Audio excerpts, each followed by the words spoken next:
Welcome beautiful Paris Saint-Germain family. PSG have played half of the 2023-2024 season and I'm here to grade the PSG players in a tier list. Obviously the tier list will be in the comments down below, so if you want to do the tier list, do it yourself and please make sure to send it to me on Twitter. So we have 6 different categories. We have elite, which is the best of the best. We have world class, we have good, we have mid, we have NA, which means like you've not played enough minutes and so on, and we obviously have ass. First of all, first player is Manuel Ugarte.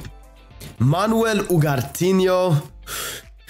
I gotta put him good. Obviously, he was pretty much playing at an elite level, world-class level in the beginning of the season, but hasn't kept that consistently and has, been bad in big games. So good is good for him. Next up, it's Vitor Ferreira, and he's been really good this season. I'm thinking either, one of the last elite players or world class. I'm gonna put in world class now and see if I change my mind with time. Next player is Nuno Mendes, and obviously it will be an NA. Hasn't played a single minute so far this season, and same with Hugo Ekitikeano. Same with Cherendor. Next up, Bradley Barcola. Good one. It's not been mid. It's not been better than Ugarte. It's been good. Below Ugarte, I'm gonna put him. Next up, it's Warren Zaire. Ooh la la. Ooh la la. I'm gonna put him back. Ooh. I'm gonna put him ahead of Vitinha because, crucial goals he scored in big games as well. Huge performances in big games as well. So I'm gonna put Warren ahead of Vitinha. Muket, our under-17 goalkeeper, obviously has to be an NA, not played enough. And same with Letelier, and same with Lavin Kurzawa. So a lot of players that, haven't future at all. Danilo Pereira, obviously didn't start in the beginning of the season. It was Skriniar, Marquinhos, Lucas all the time, but recently has come into the lineup and so on. And it's been really good as he always is. I'm thinking maybe putting him ahead of Barcola, because Barcola is very similar to Danilo Pereira. Started games mostly recently, but I'm gonna put Danilo ahead of him because, Barcola has had some bad games. I can't say that for Danilo. Next up, it's Marquinhos, and again, he's a 50-50. Sometimes can be good, sometimes can be really bad. Has been consistent this season, and has played many more minutes than Barcola and Danilo, but he hasn't had the heights of Manuel Ugarte. So just for that reason, I'm gonna put him ahead of Danilo, but lower than Ugarte. Next up, Sergio Rico. Obviously, speed recovery to him to be fully back, both mentally and physically. I'm gonna put him in NA. Next up is Milan Skriniar, a player that this fan base talks a lot about and so on. I don't know where to put him. Should he be here? Has he been good? Has he been mid? It's either at the end of good or mid. I'm gonna put him mid until I see what happens with the rest of the players. Asensio, again, was really good in the beginning of the season before his injury, and then came back from his 2-month injury and hasn't, started a single game. So just for that, I'm gonna put him in mid as well. Not that he's been mid, it just the impact he's had on PSG this season.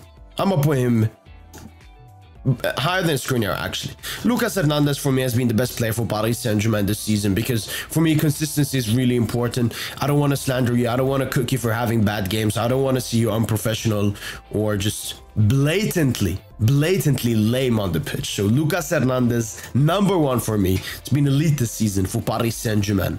Next up, Keylor Navas, again, NA. Not enough minutes to rank him. Presnel Kimpembe, very similar. So a lot of players for Paris Saint-Germain this season haven't played enough. Nordi Mukiele, again, a player that hasn't played enough, but he has played enough to not be here. So I'm putting him behind Skriniar. Fabian Ruiz, another player that's injured at the moment, but was really good before his injury. I'm thinking where to put him. I'm gonna put him ahead of Danilo, because as I said, Danilo hasn't played that much. Came towards the end. Fabian has been very impactful this entire season for PSG. Gianluigi Donnarumma up next, and Arnaud Tenas has put in that competition, but Donna was still good this season. Made important saves, has kept a lot of clean sheets this season, and has the second most amounts of minutes for PSG this season behind Kylian Mbappe. So I'm thinking putting him ahead of Marquinhos, actually. I mean, both bozo genes, man. I'm thinking one or the other. I'm gonna put Marquinhos ahead of Danilo, actually. Donnarumma, actually. Next up, Ousmane Dembele. Ousmane Dembele. Where is he going to be? I'm seeing. Yeah, I'm gonna put him elite behind Lucas.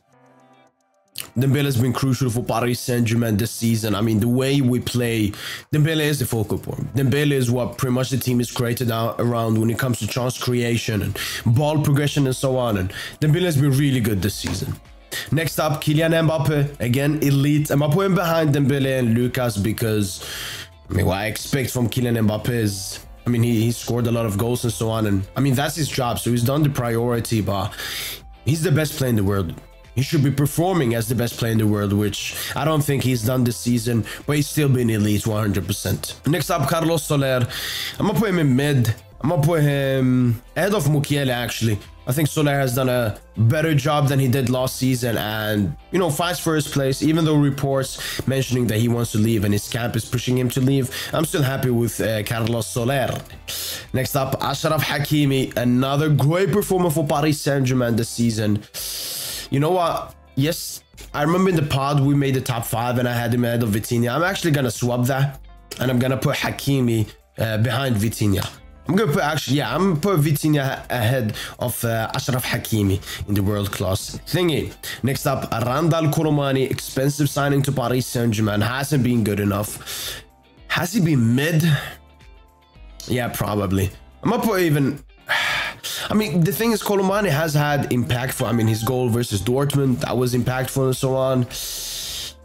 You know what? Just because he's played many more minutes and so on, I'm going to put him ahead of Asensio. Next up, Gonçalo Ramos. In my opinion, he's been worse than Colomani. That doesn't mean he's a worse player. I mean, he's had half of the amount of minutes as Colomani, so it's very hard for him to be impactful. I'm gonna put him ahead of Soler behind Skriniar. That's a great position for me with Gonçalo Ramos. Kangin Lee has been good. Better than Barcola, yeah. Better than Danilo. I mean, the thing is, Kangin Lee hasn't played enough minutes as well because he was injured and went away for the Asian games and so on. I'm gonna put him behind Danilo. Nah, I'm gonna put him ahead of Danilo. Danilo he hasn't played enough minutes this season. You know what? I'm gonna put Danilo ahead of him. I'm gonna put Danilo ahead of Kangin Lee. And lastly but not least, we have Arnaud Tenchouchi. Obviously, has played, what, 3 games, conceding 2 goals, 1 corner kick, and 1... Yeah, I don't blame on him. I mean, he made a great save before they scored the rebound.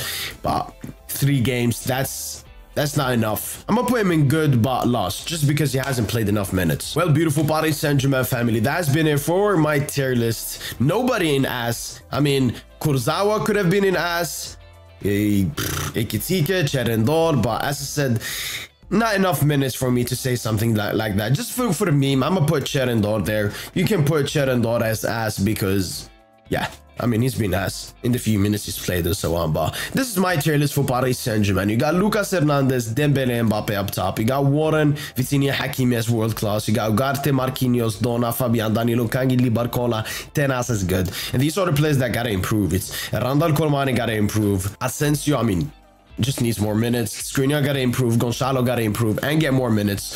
Soler, I mean, he's doing the best he can do. I don't think he can do that much better. And Mukiele, similar thing. When it comes to good, I expect Ugarte to be a bit better. Marquinhos to be a bit more consistent. Donnarumma to be a bit more consistent. And no, you know, stupid mistakes from them too. Fabian Ruiz, I mean, just injured now. He's doing really good. I'm happy with him. Danilo, again, doing great with the minutes he's gotten. Kangin Lee also has to improve. Barcola, I mean, he's growing. He's really young. Arnaud Tenas needs more minutes and needs to grow as a player. I'm really happy for Warren. Breakout season pretty much this season. Last season, I mean, he was just a squad player. Now he's an actual superstar at this club. Vitinha, I'm really happy for him. And I mean, who knows? He may end the season as an elite player. Hakimi, again, stepping up from his first 2 seasons at PSG, being a world-class player this season. And then up top, you got Kylian Mbappe, Dembele, Lucas.